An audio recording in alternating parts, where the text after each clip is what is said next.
up, YouTube? Please do not mind the Family Guy in the background. I usually just get bored when playing by myself, so I just listen to something in the background. Not really anybody in the game show is commenting either, so yeah, just watch this nice, really good Cassidy gameplay. I shoot straight. You'll see in the video. All right, peace. Cut her head off while in the back. You don't say. Not even Stewie has had the guts to go through with that. All this talk about killing your mother has Stewie feeling romantic, professing his love to Penelope there and then. Luckily for Stewie, Penelope feels the same way, leading for this purpose. Love and villainy to enact their first joint plan. Planting a bomb in Mort's wallet will explode when he opens it. But after 2 weeks, Mort still has yet to open his wallet unless we further guy. Maybe plan B, the bomb that goes off when he burps into his hand.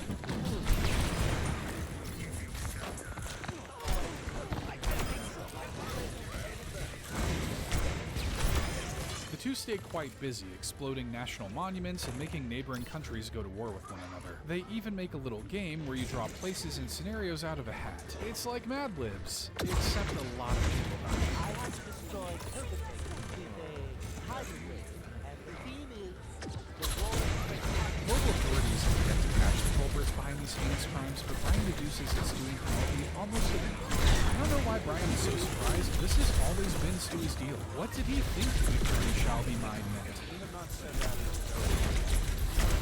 Brian points out where the two toddlers are did. Penelope asks Stewie to prove his love to her with one simple task.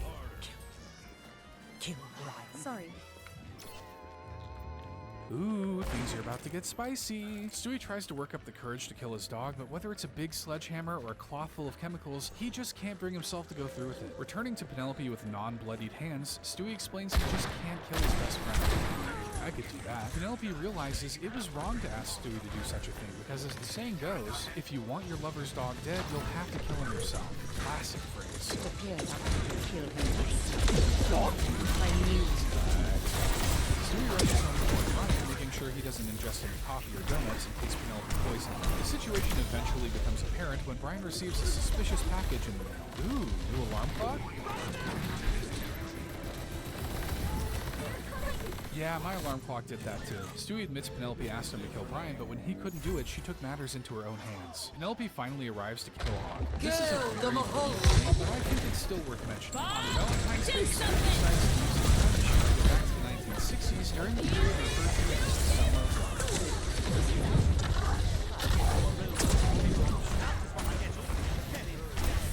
See, kids? Stewie says no to drugs, but yes to a lot of other terrible things. Stewie teleports back to the 60s, a time of long hair, sympathy. Stewie quickly returns to his own time.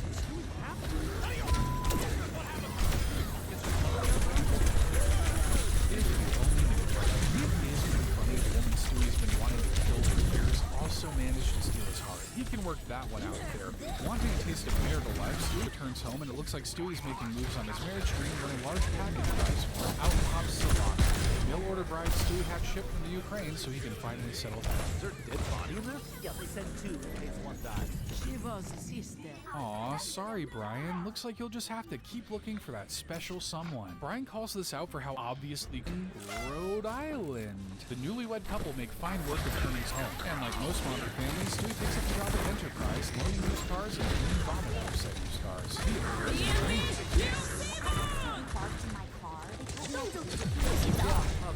What is it about Enterprise that makes it the endless toil of cleaning vomit all day? Certain government list. He's thankfully able to work his way out of the situation, but it's clear that marital life may have its issues. The next night, Brian drops by for Stewie, but Zalata informs him he's still at work. Brian tries to leave, but Zalata reels him in with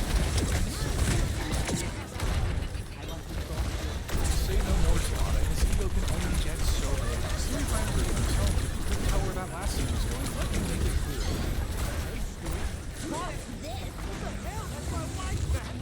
Brian explains that he didn't think Stewie would mind considering work, wink wink, while Stewie does all of the other duties. Brian is pretty confused as to why Stewie wants to do all the boring parts of marriage, but it's those boring parts that his other best friend Rupert has seen when the two break off their relationship in The Talented Mr. Stewie. It's a cause for celebration for Stewie and Rupert when Stewie returns home with some exciting news.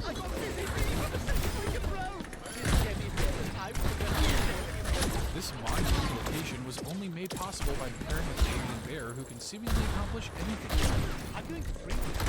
Nobody's going to and with you by my side, It turns out Rupert's name used to be Skippy, and went with Chris everywhere, and he may have even been Peter's bear before that. Stewie decides to confront Rupert on the matter, but insists that he's not mad about it and doesn't see why he should change anything about the relationship. Wow, pretty mature for a baby talking about his stuffed bear. But it doesn't seem like he's being a boy. They're playing with fire.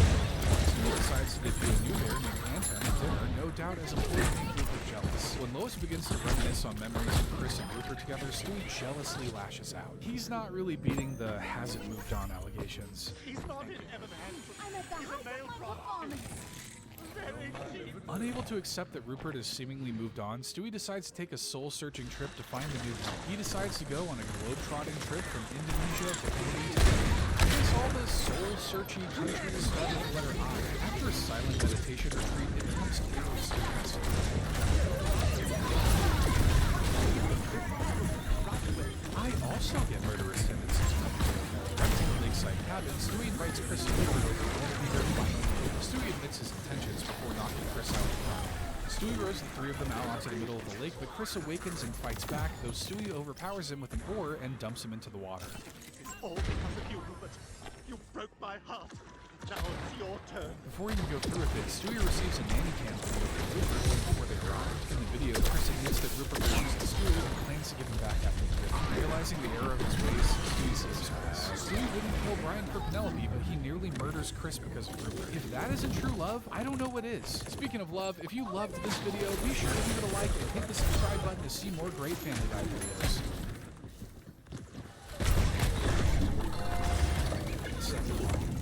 Oh my god, no! Don't Google it! Maybe I should have put this higher. Thankfully, Peter steps in before any of those things can go ahead and scar Quagmire for life. They still suffer a little trauma though, but it's nowhere near as bad as the original Ask. Peter does see the error in his ways and apologizes for getting caught up in the money aspect of it all. Since he's more forgiving than I would have ever been, Quagmire lets Peter off the hook and agrees to go back to being friends with the hopes of the pilot strike ending soon so he can get his job back. Oh, the strike ended a month ago. Peter! God, I feel like I'm telling off a kid. As expected, Quagmire yells at him for letting him spend the money as a gigolo and not telling him, but Peter assures